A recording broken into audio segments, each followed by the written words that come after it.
അപ്പൊ അതേ കിച്ചുകുട്ടൻ എന്താ ഹോസ്പിറ്റലിൽ നിന്നൊക്കെ വന്നിട്ടുണ്ട്. നല്ല മിടുക്കനായിട്ട്. കിച്ചൂട്ടനെ എവിടെയാ സൂചി വെച്ചത്? കാച്ചു കുക്ക് എവിടെയാ? അയ്യോ കിച്ചൂട്ടൻ പക്ഷെ കരഞ്ഞൊന്നുമില്ല, നല്ല മിടുക്കനാന്ന്. ചോട് വന്നോ നോക്കട്ടെ ഞാന്. ചോട് വന്നിട്ട് ഓ കാച്ചൊന്നും തരൂല. കിച്ചുകുട്ടൻ്റെ മൂക്കിന്നൊക്കെ ഇങ്ങനോട് സാധനം ഇട്ടിട്ട് എന്തെല്ലോ ചെയ്തു അല്ലേ കിച്ചുത്താ? എന്തെല്ലോ ചെയ്തു.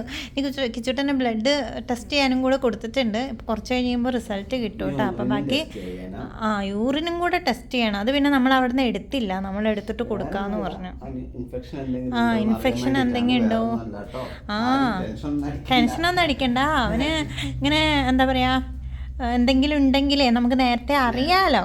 അവനൊരു ചെറിയ അസ്വസ്ഥത പ്രകടിപ്പിച്ച. അപ്പം ഇവരെ നോക്കുന്ന ഡോക്ടർ ഒന്ന് പറഞ്ഞിട്ടുണ്ടായിരുന്നു ട്രീറ്റ്മെൻറ്റ് ഒന്ന് ചെക്ക് ചെയ്യാൻ കൂടി പറഞ്ഞിട്ടുണ്ടായിരുന്നു, ഇൻഫെക്ഷൻ ഉണ്ടോയെന്ന് അറിയാൻ വേണ്ടിയിട്ട്.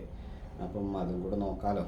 ഇനിയിപ്പം വേറെ എന്താണ്, പനിയും കാര്യങ്ങളൊന്നും ഉണ്ടായിരുന്നില്ല. പിന്നെ എന്താണെന്ന് അറിയില്ല, അവരിങ്ങനെ നിർത്താതെ കുറച്ച് കരഞ്ഞിരുന്നു. അപ്പം എന്താണെന്ന് നമുക്ക് നോക്കാം.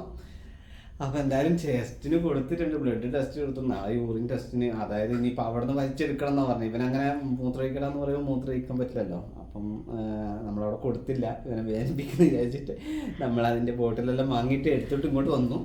ഇനിയിപ്പോൾ നാളെ കിച്ചുകുട്ടൻ സഹകരിച്ചിട്ട് നമ്മൾ ആ യൂറിൻ എടുത്ത് വേണം കൊണ്ട് കൊടുക്കാൻ. കാരണം അങ്ങനെ പറ്റും, അവനെ വേദനിപ്പിക്കുന്ന നമുക്ക് കാണാൻ പറ്റില്ലല്ലോ. അപ്പം അതുകൊണ്ട് ഞങ്ങൾ ഇങ്ങനെ ഇങ്ങോട്ട് മേടിച്ചിട്ട് വന്നു. അപ്പം ഇനി നാളെ ഇനി കൊണ്ട് കൊടുത്ത റിസൾട്ടൊക്കെ കിട്ടട്ടെ. ഇനിയിപ്പം കുഴപ്പമൊന്നും ഉണ്ടാവില്ല, അങ്ങനത്തെ പ്രശ്നങ്ങളൊന്നുമില്ല.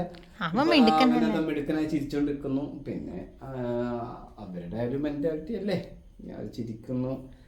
പിന്നെ സങ്കടം വന്നു കഴിഞ്ഞിട്ടുണ്ടെങ്കിൽ അരി കിട്ടും, ഞാൻ കിട്ടുന്നു.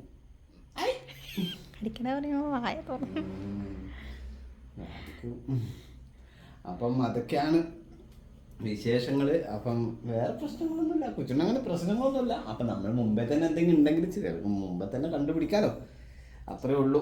അല്ലാതെ വേറെ ഒന്നുമില്ല. അതിൻ്റെ ഓരോ ഭാഗങ്ങൾ ടെസ്റ്റ് ചെയ്ത് പോകണം. അവനൊരു ബുദ്ധിമുട്ടും ഇല്ലാതെ കൊണ്ടുപോകണം. പിന്നെ മറ്റുള്ള കുട്ടികളെ പോലെ പറയാനൊന്നും ആവില്ലല്ലോ, സാധാരണ കുട്ടികളെ പോലെ ഒന്നും ആവില്ലല്ലോ. അപ്പം അതെല്ലാം റെഡി ആകും. അതന്നെ റെഡി ആവാണ്ട് എവിടെ പോവാൻ? അവൻ മിടുക്കൻ സുന്ദര കുട്ടനല്ലേ, ഞങ്ങളെ രാജകുമാരനല്ലേ. ആന്ന് പറഞ്ഞിട്ടുണ്ട്. രാജകുമാരൻ കിച്ചു ഇങ്ങനെ കടിച്ചു പഠിക്കലേ തന്നെ. ഞാനും കടിച്ചു പഠിക്കും നിന്നെ, കടിച്ചു പഠിക്കും നിന്നെ, ഒരു കരിയൻ കുട്ടനെ. നല്ല മിടുക്കനാണ്. അപ്പം ഞാൻ എന്നാലും കിച്ചുകുട്ടന് ഇനി ഫുഡൊക്കെ കൊടുക്കട്ടെ.